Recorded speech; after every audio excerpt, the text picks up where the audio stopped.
नमस्कार, मैं संजय सनम। आप देख रहे हैं डिजिटल फर्स्ट न्यूज। व्यूअर्स, बात आज फिर तेरापंथ समाज की। आप जानते हैं कि पिछले 2-3 दिनों से आचार्य श्री जी के एक वक्तव्य की क्लिप, फिर सुरेंद्र जी सुराणा से सीधी बात, उस पर चर्चा चल रही है। समाज के लोग बहुत कुछ सोच रहे हैं। इस बीच हमारे पास समाज के एक प्रबुद्ध व्यक्ति ने फोन करके हमें एक जानकारी दी कि इन्हीं सुरेंद्र सुराणा जी के साथ चूरू की धरती में, चूरू राजस्थान की वो धरती, ऐतिहासिक धरती, उस धरती में जहां पर सबसे अधिक तापमान का रिकॉर्ड भी दर्ज होता है और सबसे न्यूनतम तापमान का रिकॉर्ड भी दर्ज होता है, लेकिन वहां पर क्या आप ये सोच सकते हैं कि समाज के एक व्यक्ति के लिए इस तरह की अशालीनता का बर्ताव हो जाएगा जो समाज के लोग कहते हैं। हम आज फिर लेकर के चलते हैं आपको सुरेंद्र जी सुराणा के पास। पिछले कुछ वर्षों में एक बहुत बड़ी घटना हुई। उस घटना ने समाज के प्रबुद्ध वर्ग को निश्चित रूप से शर्मसार किया है। समाज की ये भूमिका तो नहीं होनी चाहिए, आध्यात्मिक पटल का ऐसा हस्तक्षेप तो नहीं होना चाहिए, लेकिन जो हमने सुना वो ये बता रहा है। लेकिन चलिए अब उन्हीं के मुंह से सुनते हैं जिनके साथ ये घटना हुई है। हमारे साथ मुंबई से फोन लाइन पर इस वक्त सुरेंद्र जी सुराणा। सुराणा साहब। संजय जी, जय जिनेंद्र। जय जिनेंद्र। सुरेंद्र जी, मेरे पास एक फोन आया है, मैं नाम तो नहीं बताऊंगा किसका आया है, लेकिन उन्होंने मुझे ये बताया है कि सुरेंद्र जी के साथ चूरू में एक बहुत बड़ी घटना हुई थी। अप्रिय घटना। बिल्कुल अप्रिय घटना, दुर्घटना, जो समाज के स्वस्थ परंपरा में बहुत बड़ी एक सवालिया निशान है। सुरेंद्र जी। हाँ, कल मैं आपको बताना भूल गया। चूरू में मेरी लड़की ब्याही हुई है, विनोद जी बाठिया के यहाँ पे। उन्होंने वहाँ पे एक मकान बनाया था चूरू में, और ओम अभिराशी का नमा, ये 5 समाधियों का जीर्णोद्धार कराया था उन्होंने। तो उनकी एक जिद थी कि आप ये समारोह का ये इन समाधियों के उद्घाटन समारोह में आप आएंगे और आपके हाथ से मैं कराऊंगा। मैंने उनसे ये भी कहा था, देखिए आचार्य श्री मेरे खिलाफ है, आप ये मत कराइए किसी और। उन्होंने कहा नहीं, हम आचार्य श्री से परमिशन ले लिए हैं। कलकत्ता में जय सुराणा ने जाके गुरुदेव को पूछा कि भाई वो विनोद जी भाटिया के साजी है सुरेंद्र जी सुराणा, वो पूरे परिवार के साथ आके इन समाधियों का जो जीर्णोद्धार हुआ है उसका उद्घाटन वो करेंगे। इस आचार्य श्री ने उसकी हामी भरी थी, ऐसा मुझे बताया गया है और ये सत्य है। मैंने प्रोग्राम बनाया, मैं, मेरा भाई, हमारे सब घर के लेडीज, हम लोग वहाँ चूरू पहुंचे। जैसे हम पहुंचे तो मैं जहाँ रुका था, सुबह मुझे कलकत्ता से फोन आया ललित सिंह जी, मेरे दोस्त का, कि यार वो तो तुम्हारे खिलाफ वहाँ से एक यहाँ से गुरुदेव का आदेश चला गया है तुम्हारे कार्यक्रम में। मैंने बोला यार गुरुदेव ने तो हाँ करा, जब तो 3000 कार्ड छपे हैं, पूरी बसें लगी है, सब जगह से, बीकानेर, गंगानगर, सब जगह से लोग आ रहे हैं। कौन? उन्होंने कहा कि आप चेक कीजिए। फिर मैंने ये बात मेरे साजी को बताई कि मेरा यहाँ आने का विरोध हुआ है आचार्य श्री के यहाँ से। उन्होंने कहा कि नहीं, आपको जिसने भी कहा गलत सोचना। हमने गुरुदेव से परमिशन ली है और आपका हमने बुलाकर कार्ड में नाम छपा है, आपका और राजेंद्र राठौड़ जो मंत्री थे उस समय बीजेपी। जी जी जी जी जी। बाद में मुझे ललित सिंह जी ने, मेरे दोस्त ने, वो व्हाट्सएप भेजा जिसमें गुरुदेव के हस्तलिखित था, शादियों के लिए आदेश था कि कार्यक्रम में जाने की आवश्यकता नहीं है। जी। इसके बाद ये मैं इस बीच में आपको टोकूंगा कि गुरुदेव जी ने एक बार स्वीकृति दी, फिर उन्होंने साध्वी जी को वहां पर जाने से रोका, मना कर दिया। एक बात समझ में नहीं आती, संघ के सर्वोच्च पद का जो व्यक्ति है उसके निर्णय अगर इतने जल्दी बदलते हैं तो इसका निर्णय पहले सोच समझ कर नहीं लिया जाता, या फिर कोई भी व्यक्ति उनका निर्णय बदलवा सकता है? कोई ऐसा व्यक्ति है जो उनका निर्णय बदलवा देता है? नहीं नहीं नहीं, जैसे लोग समझते हैं ना कि आचार्य को समझता नहीं है, याददाश्त कमजोर है, ये सब झूठी बात है। ये निर्णय खुद ही लेते हैं और ये खुद ही पलटी करते हैं, समझे ना। मेरा जहाँ तक जो मैंने इनकी कुंडली देखी है, इनका सूर्य बहुत उच्च का है और शुक्र नीच का है, समझे ना।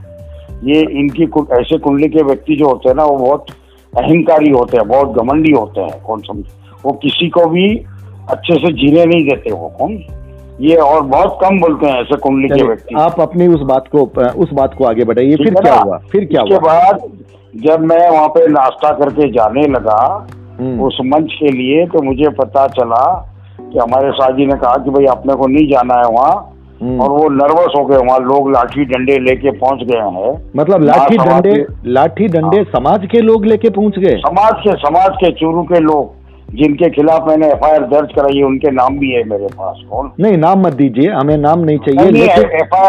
FIR में नाम है, FIR बिल्कुल FIR में तो नाम होंगे, लेकिन बिना नाम के भी समाज के सामने एक बड़ा मैसेज, क्या आध्यात्मिक पटल लाठी डंडे पकड़वाता है? हाँ, लाठी हॉकी स्टिक लेके गए थे, स्टंप लेके गए थे और बैट लेके गए थे कि आज सुरेंद्र सुराला को मारना है चूरू के अंदर। और हमारे पास महासभा ऊपर से गुरुदेव के यहाँ से मैसेज है कि इस व्यक्ति को मंच पे नहीं बैठने देना है और इसको भाषण नहीं देने देना है। गुरुदेव का बाकायदा नाम लिया उन लोगों ने। कौन? और महासभा के मंत्री विनोद वैद और इन लोगों का, विस्तृत मुनि का भी नाम लिया उन लोगों ने। इनका आदेश आया है हमको। कौन? और हम नहीं बैठने देंगे, हम जान दे देंगे हमारी, इसको जिंदा नहीं छोड़ेंगे। फिर राजेंद्र राठौड़ ने मध्यस्थता करके इनको खूब डांटा कि सब तुमको शोभा नहीं देता ये सब झगड़े करना। कौन? और फिर मैं वहां से, मेरे साजी के रिक्वेस्ट पर मैं वहां से सरदार से चला गया समाधि पे महाप्रज्ञ जी की। अच्छा, आप फिर उस कार्यक्रम में नहीं गए, आप दूसरी जगह चले गए, यही बात बोलना चाहते हैं? सर मैं तो कोई डरने वाला था नहीं, लाठी बिल्कुल नहीं थे, लेकिन नहीं, अगर मैं डरता तो महाप्रज्ञ जी मुझे सीरियारी का अध्यक्ष नहीं बनाते, समझे ना? मैं डर की बात नहीं है, आपने अपनी साजी की स्थिति को देखा। मेरे साजी ने मुझे रिक्वेस्ट किया, साजी के परिवार वालों ने, कि सुराणा जी हमसे गलती हो गई, हम आपको माफी चाह रहे हैं। मतलब कोई माफी मत मांगो, आप आराम से आपका कार्यक्रम करो, मैं सरदार से रोके आता हूँ। और शाम को खाने में भी इन्होंने पूरे समाज को रोका। विनोद जी भाटिया के जो खाना था उसके अंदर भी समाज में रोका, क्योंकि उस खाने के अंदर मैं था। मुझे लगता है सुरेंद्र जी, अगर समाज की स्थिति यह है तो इस समाज को राजनीतिक मंच से भी सीखना चाहिए। राजनीतिक व्यक्ति राजेंद्र राजनीतिक नहीं, ये देखिए सर, मैं आपको बताता हूँ, जिस महासभा तेरापंथ समाज की सबसे बड़ी सर्वोच्च सभा है महासभा जी, जिसका मंत्री है जो जेल में रहा हुआ है, आप उस धर्म संघ की विश्वसनीयता तो क्या समझते हो? आचार्य को आप क्या समझोगे? मैं आपसे कहता हूँ कि उस व्यक्ति का हम जिक्र न करें, क्योंकि हम बात कर रहे हैं आचार्य जी की। मैं ये कह रहा हूँ आचार्य जी का निर्देश है, वो उस व्यक्ति का निर्देश नहीं। सर वही तो बता रहा हूँ, अगर मेरा लड़का किसी फ्रॉड आदमी के साथ फिरेगा तो मेरे लड़के पर मेरा भी विश्वास नहीं रहेगा, क्योंकि वो लड़का मेरा गलत आदमियों के संगत में घूम रहा है। उसी तरह समाज में भी आप किसी भी तेरापंथी को पूछ लीजिए इस महासभा के मंत्री का इतिहास क्या है। ये जहां जाता है झगड़े लगाता है और फिर वहां से भाग जाता है। मैं जिस विषय पर आपसे बात करना चाहता हूँ सुराणा जी, सर मैं किसी व्यक्ति की खिलाफत नहीं कर रहा हूँ। यदि आज मोदी जी किसी करप्ट आदमी को अपना PA बना ले या उसको मंत्री बनाए, तो सर मोदी जी का क्या मैसेज जाएगा? ये इस आचार्य श्री जी को समझना है कि आप किन लोगों को किस तरह का पद दे रहे हो। कौन? ये आप एक इतने बड़े धर्म संघ को चला रहे हो, तेरापंथ महासभा सबसे बड़ी संस्थान है, उसमें स्वच्छ लोग होने चाहिए, साफ सुथरे। कौन? मैं आपकी बात से सहमत हूँ, लेकिन मेरी आपत्ति इस बात की है कि जैन धर्म अहिंसा का प्रतीक है। ये लोग समाज के एक व्यक्ति के लिए लाठी डंडे हॉकी स्टिक लेकर के आ गए। ये आप ना वहाँ पे चूरू थाने में भी पता कर सकते हो, क्योंकि वहाँ पे पुलिस भी थी। और ये जो मुझे मारने आए थे ना, आज ये चुप बैठे हैं क्योंकि इनके ऊपर FIR हो चुका है। कौन? अगर मैं वहाँ रुकता ना, ये मुझे मारते, उसका मुझे कोई गम नहीं था, समझे नहीं आप? पर राजेंद्र राठौड़ ने, आप राजेंद्र राठौड़ को भी पूछ सकते हो, उन्होंने इनको फटकारा जोर था। ये मंच पे आकर हो उल्ला कर रहे थे हॉकी डंडे लेकर के। और ये सारा जो सुनिए तेरापंथ धर्म संघ में आज हम लोग राणावास के हैं, आचार्य भिक्षु की जिस एरिया में जन्म हुआ और उनका निर्वाण हुआ, ये लोग जो है ये वहाँ के जो लोगों ने जो हरकत की थी, ये सोचे कि मैं डर जाऊंगा। इनको पता नहीं है मैं डरने वालों में से नहीं हूँ।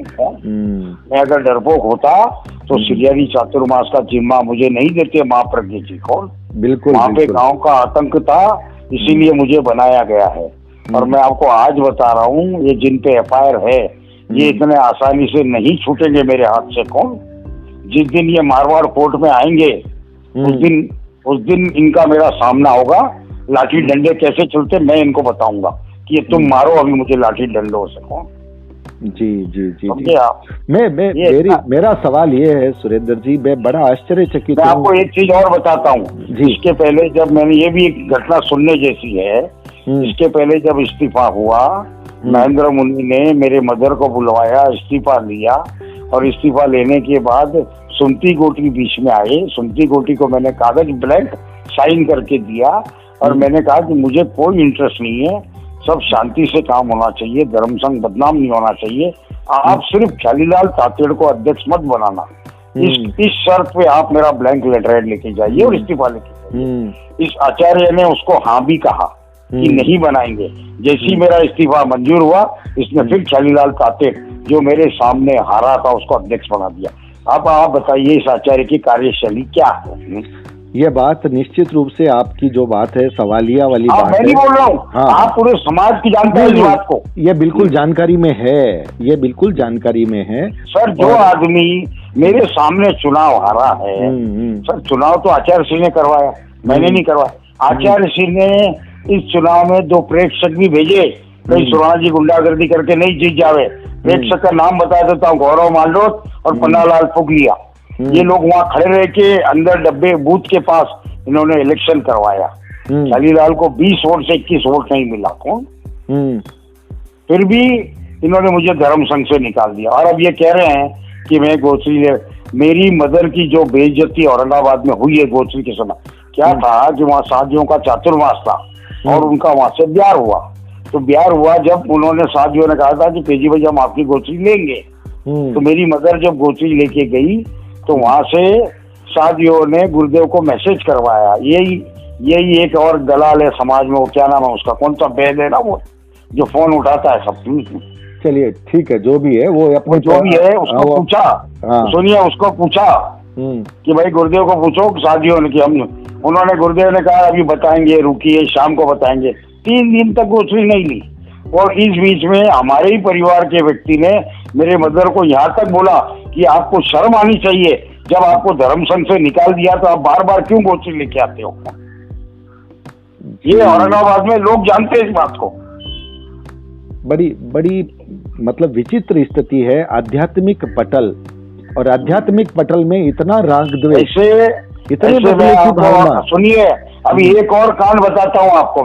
मैं और मेरी वाइफ श्रीहरि गए थे। हम जब समाई करने बैठा मैं वहाँ पे 6-7 साधियां आई हुई थी रास्ते की। मेरे सामने जो साधियां बैठी थी उन्होंने मुंह फेर लिया मेरे से। आप मेरे वाइफ को पूछ सकते हो ये बात। उसके बाद में जब मैंने मुंह फेर लिया तो मेरे समझ में नहीं आया। मुझे एक व्यक्ति ने बताया कि देखिए, मैंने उसको पूछा साधियां समाधि की तरफ क्यों नहीं बैठी, क्योंकि आप बैठे हो वहाँ पे। फिर इसके बाद यही साधियां औरंगाबाद मेरे घर पे भी रुकी थी। जब मुझे वहाँ के काशिद ने कहा तो सुराणा जी आप दर्शन कर लीजिए, ये साधियों ने दरवाजा बंद करके बैठ गई। बोला दिन के समय मैं और मेरी वाइफ गए थे, मैंने मेरे वाइफ को बोला मत ले जा, बेइज्जती होगी। फिर बाद में जब मेरी वाइफ ने अकेले में सेवा किया तो इन्हीं साधियों ने कहा कि अगर मंजू हम बात कर लेते और कोई फोटो चली जाती तो ये तीनों संत हमारी कहाँ से कहाँ ब्याह करवा देते, हमको भी नहीं पता। कौन? ये फर्क है। ये उनकी मजबूरी थी। वो मजबूरी नहीं, डर था, डर वही तो डर आचार्य सिंह से ज्यादा इन तीनों संतों का है, तिकड़ी का और उस साध्वी वरिया का है। जी, चारों का डर है समाज में। मैं आपको आज बता रहा हूँ, यंगर जनरेशन कोई भी इस आचार्य से नहीं जुड़ रहा है, कोई दर्शन करने नहीं जा रहा है। थली में 70% लोगों की आस्था खत्म है। ये मुझे थली के मेरे दोस्तों ने बताया, जो कट्टर समर्थक है तेरा पंथ के। वो कहते क्या करे, आचार्य से बात करते नहीं, डर जाते हैं तो दूर से बोलते हैं गौरव मुनि की सेवा कर लो, कुमार समन जी को मिल लो। सीधी सी बात है सुराणा साहब, बहुत कड़वा सच आपके सामने कह रहा हूँ, समाज के सामने जा रहा है। अब ये मंच धार्मिक मंच, आध्यात्मिक मंच नहीं रहा। अब जिनके पास पैसा है उनको पैसा चमकाने का और अपना नाम दिखाने का मंच रहा। आप देखिए, अभी कल सिरियारी में फंक्शन था, 50 आदमी थली के नहीं थे, 50 आदमी, और सारे मेवाड़ के लोगों को बसें दे दे करके ये तीनों संत टिकड़ी ने जबरदस्ती बुलवाया था। ये पक्की खबर है। बसें लगा लगा करके भीड़ जमा करी गई। सर देखो, धार्मिक में है ना, जैसे महाप्रज्ञ चलते गुरुदेव, लोग आस्था से जाते थे, दिल से। अरे चलो गुरुदेव 2 शब्द बोलेंगे। ये बाबा जी तो कुछ बोलते ही नहीं है, कुछ बोलते नहीं है। अभी आपको एक और किस्सा चापर का बताता हूँ। मेरे साले ने मुझे फोन किया कि मैं गुरुदेव के पास जा रहा हूँ और तुम्हारे विषय के बारे में बात करूंगा। मेरे साले का नाम है रंजीत भंसाली, काठमांडू। कौन? जब वो गुरुदेव के पास गया तो गुरुदेव ने बोला दूर से सेवा करो। उन्होंने बोला कि मुझे आपसे अकेले में बात करनी है। किस बारे में? तो बोला कि सुरेंद्र सुराणा हमारे कंवर साहब है, उनके बारे में। तो गुरुदेव ने उनको कहा कि आप गौरव मुनि को बोल दीजिए, वो मुझे बता देंगे। और इसके पहले मैंने समझौते के लिए तेजकरण जी सुराणा को भेजा, दिल्ली वालों को। मैंने इनको भेजा, आपके प्रकाश बोरा, कि आप जाओ और गुरुदेव को बोलो ये कोर्ट केस का मामला बिगड़ जाएगा, तेरापंथ धर्म संघ की इज्जत खतरे में है। आप बैठो, और हमारा कोई डिमांड नहीं है, हमारी कोई 2 चीज धर्म संघ के हित में जो है वो सुन लीजिए और इसको कर दीजिए। आपको कोई तकलीफ नहीं होनी चाहिए इसमें। तो मैंने बोला उनको, भाई ये 3 संत और शादी वरिया को आप कलकत्ता भेज दो 5 साल के लिए, और विनोद बैठ का इस्तीफा ले लो, झंझट खत्म। तो यही आचार्य ने ये कहा कि आप गौरव मुनि से मिल लो, इनसे मिल लो, उनसे मिल लो। फिर वो महावीर मुनि को जब मिले तो ये महावीर मुनि ने कहा हमारे पे तो कोई केस ही नहीं है। आप कौन से केस की बात कर रहे हो? आप पूछे, ये दोनों आदमी गवाह है, ये दोनों को मैंने ही भेजा था। और मेरे साले ने बोला कि मैं जाके बात करूंगा, हमको दुख है, और मैं छापर का जमाई और सबका कहना है कि आप जाओ कंवर साहब और आपके कंवर साहब का झगड़ा सलटाओ। पर इस आचार्य को ये नहीं पता है, इसको अभी 5 बार समझ जा चुके हैं। कितनी बार? 5।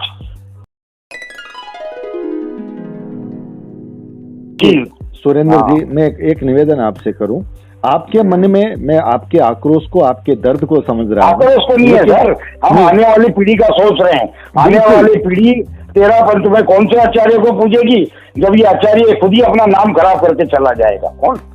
लेकिन मैं ये कह रहा हूँ, एक व्यक्ति एक आचार्य के पद पर है तो कम से कम सहमति हमारी भी नहीं है, बहुत सारे सवाल हमारे भी हैं, लेकिन आचार्य जी बोल दीजिए, थोड़ा सा बोलने में लोगों को अच्छा लगेगा। बाकी आचार्य जी बोलने में क्या है? अब जिस आदमी ने मेरे को निकाल दिया और एक चोर को साथ में रखा है, उसको क्या आचार्य जी बोलेंगे? क्यों बोलेंगे उसको? तो ठीक है सर, अभी देखिए, अभी आपको मैंने जो ठीक फैक्ट बता दिया, मेरे पास कई कार्ड है, मैं आपको बता दूंगा। ऐसे ऐसे कार्ड है, और सारे आचार्य जी के नॉलेज में है। ये आचार्य जी इतने कोई साफ सुथरे नहीं है, ये सब समझते हैं। ये सरदार शहर की पैदाइश है, हर चीज की जानकारी रखते हैं। आपके थली में हर गांव का डीएनए अलग है, सरदार शहर का डीएनए झगड़े का है। ये लड़ाई झगड़े में हमेशा तैयार रहते हैं ये लोग। नहीं, सरदार शहर सबको हम नहीं कह सकते, कुछ लोग एक सर, हर एरिया का एक डीएनए होता है। सरदार शहर का हर व्यक्ति नहीं, सरदार शहर के आदमी किसी भी बात के लिए जो है ना एकदम मजबूत रहते हैं। हाँ, ये आचार्य जी है आपके, मजबूत है ये, पर इनको पता नहीं है कानून की लड़ाई झगड़ी कानून का लड़ाई साधु संतों के लिए नहीं है। अच्छा, के लिए। आपके क्षेत्र का डीएनए क्या कहता है? जहाँ से आपका क्षेत्र का डीएनए ऐसा है, हमारे क्षेत्र का डीएनए सुन लीजिए। आचार्य भिक्षु हमारी एरिया कंटालिया में जन्म लिया, शादी की, औरत मर गई, दीक्षा लिया, अपने गुरु के साथ उनका नहीं जमा, उन्होंने अपने गुरु से विद्रोह करके तेरापंथ धर्म संघ बना दिया। आप समझे मेरी बात को? ये हमारे इधर का डीएनए है, हम सत्य के साथ है। मेरे दादाजी केसरीमल जी सुराणा मिश्रमल जी ने बताया था, यदि कोई संत गलत करे या आचार्य गलत करे तो उसको मुंह पे पूछो। आचार्य भिक्षु ने पूछने का अधिकार दिया है। पर यहाँ किसको पूछिए तो खाली स्माइल करते हैं। कौन? इनको कुछ भी पूछो तो कॉल ट्रांसफर कर देते हैं, उनसे बात कर लो, उनसे बात कर लो, उनसे क्या बात करें? और कौन सा बच्चा जा रहा है इनको मिलने?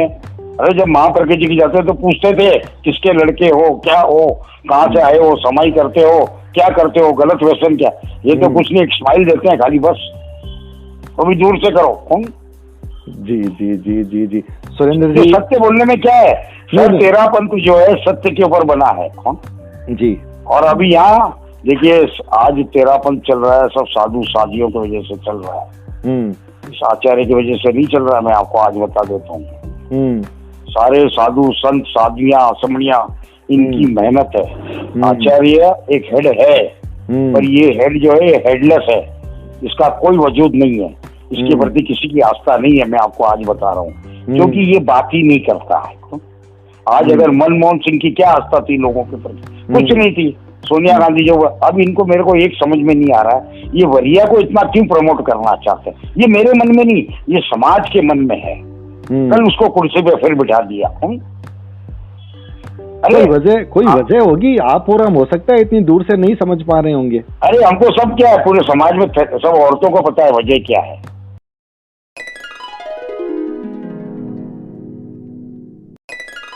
मैं आज आपको भविष्यवाणी बता देता हूँ, सुन लीजिए।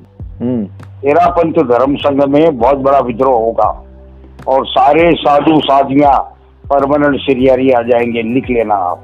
ये समाधि जो है ना आचार्य भिक्षु की, ये बहुत खतरनाक है। ये इस आचार्य का पतन की ओर लेके जा रहा है, समझे ना। जैसा महाभारत में भीष्म पितामह को विदुर ने पूछा था ये किस ओर जा रहा है, तो पितामह ने कहा था कि ये महाभारत की ओर जा रहा है। भाई भाई आपस में लड़ेंगे और सनातन धर्म का विनाश होगा।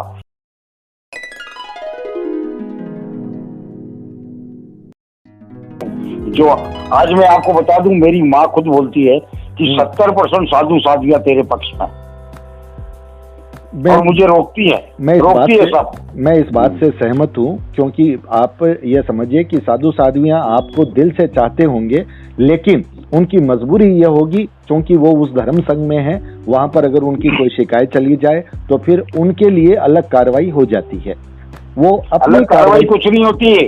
ये विस्तुत मुनि, कुमार समन, कीर्ति मुनि, इनको उठा के वो साधी वरिया, इनको उठा के ऐसे जगह भेज देते हैं जहाँ बेचारी जाना ही नहीं चाहती है। तो इसका मतलब एक तरह से साजिश का एक पूरा का पूरा चक्र चल रहा है।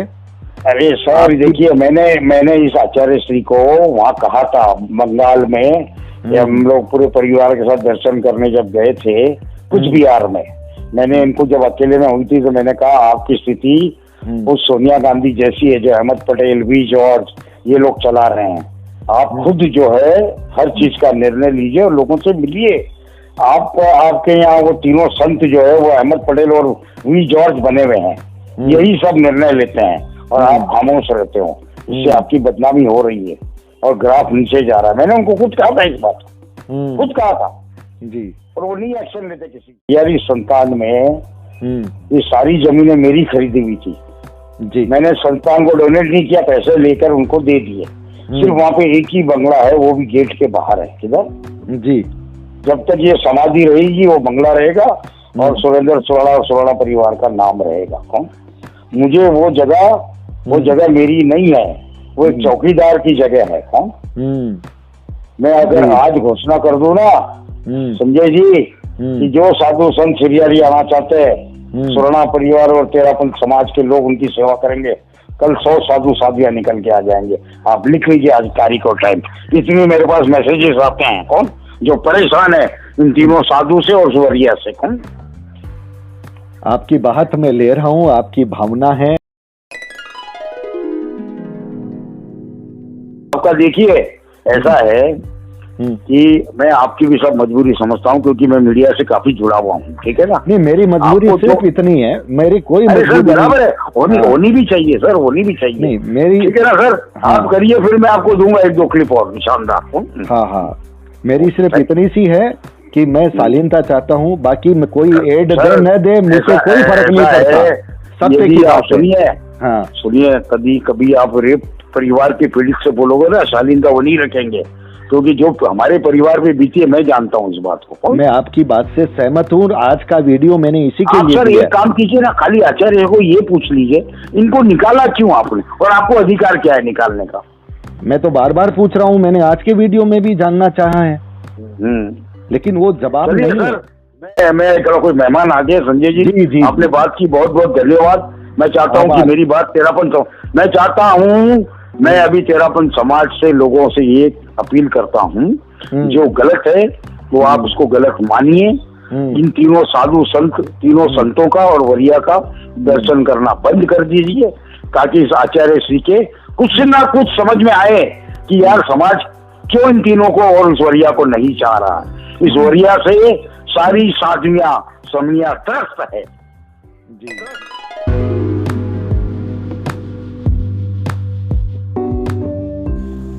अभी आप सुन रहे थे सुरेंद्र जी सुराणा को। आध्यात्मिक पटल की भूमिका, किस तरह के निर्देश और सामाजिक क्षेत्र के लोग किस तरह से डंडे लाठियां हॉकी स्टिक लेकर के आ जाते हैं, क्या पढ़ाया जाता है, क्या सिखाया जाता है, धर्म का मार्ग समाज को किस तरफ ले जा रहा है। ये अतीत की एक घटना जो सुराणा जी ने बताई है, बहुत सारे लोगों को पता होगी, लेकिन जिन लोगों ने आज सुना है निश्चित रूप से उनके कान खड़े होंगे, दिमाग की खिड़कियां खुलेगी और सोचने को मजबूर होंगे कि क्या धर्म के लोग समाज को यह दिशा देते हैं, क्या उनकी यह भूमिका होती है, क्या उनके ऐसे निर्देश होते हैं, या फिर समाज के लोग स्वतः ऐसा काम करते हैं, तो फिर धार्मिक पटल पर उस कार्य को संज्ञान में क्यों नहीं लिया जाता। सुराणा जी ने आप बीती जो घटना सुनाई है, उस घटना को सुनने के बाद हर निष्पक्ष व्यक्ति निंदा किए बिना नहीं रहेगा, लेकिन निंदा ही सिर्फ समाधान नहीं है, सोचना भी पड़ेगा। समाज के लिए सही रूप से बदलाव के लिए अंधी निष्ठा की पट्टी को खोलना भी पड़ेगा। इस पूरे साक्षात्कार में रोकने के बाद भी, टोकने के बाद में भी कुछ जगह शालीनता की सीमा रेखा का अतिक्रमण हुआ है। मैं आप सबसे इसके लिए माफ़ी चाहता हूँ। बहुत कुछ मैंने एडिट भी किया है, लेकिन उसके बाद भी कुछ तो रह ही गया है। इसके लिए मैं पुनः क्षमा चाहता हूँ। यद्यपि सुराणा जी ने आज बड़े संयम के साथ बात की है, मेरी निवेदन भरी उस अपील को उन्होंने काफ़ी हद तक रखा है, इसके लिए मैं उनका भी धन्यवाद ज्ञापन करता हूं। मित्रों, वीडियो को सुनने के बाद कमेंट बॉक्स पर अपना विचार ज़रूर लिखिएगा, निष्पक्ष भाव से लिखिएगा। वीडियो अगर अच्छा लगे तो लाइक, शेयर और चैनल पर अगर नए आए हैं तो सब्सक्राइब करना बिल्कुल मत भूलिएगा। बहुत बहुत आभार, नमस्कार।